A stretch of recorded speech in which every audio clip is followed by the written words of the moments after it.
Unlocking English. Mastering the use of regarding. Hello everyone, welcome back to our channel. Today, we are going to dive into a very interesting and useful English phrase, regarding. Whether you are a beginner or an advanced English learner, understanding how to use this phrase properly can really elevate your language skills.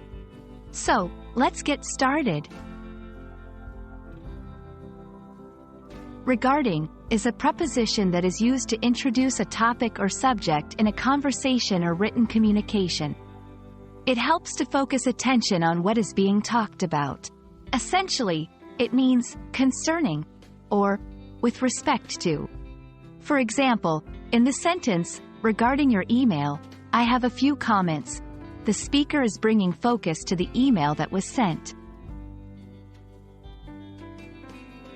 When you use regarding, it usually comes at the beginning of a sentence or clause, and it is followed by the topic you are addressing. Here are a few examples. Regarding the meeting tomorrow, I will be there. I have some concerns regarding your report. Regarding your question, I think the answer is yes. It's important to note that regarding can also be used in more formal settings, such as business emails or official documents.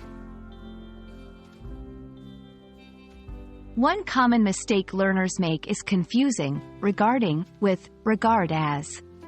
While regarding introduces a topic, regard as is used when you are giving your opinion or viewpoint about something. For example, correct. Regarding the new policy, we have some concerns. Incorrect. Regard as the new policy, we have some concerns. Another mistake is using regarding in a redundant way. For example, redundant. I am writing to you regarding about the recent changes.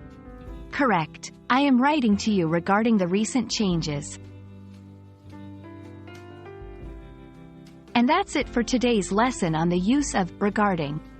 Remember, practice makes perfect. Try to use regarding in your own sentences, and pay attention to how it's used in the content you read or listen to. If you found this video helpful, please give it a thumbs up, share it with your friends, and don't forget to subscribe to our channel for more English learning content. Until next time, happy learning!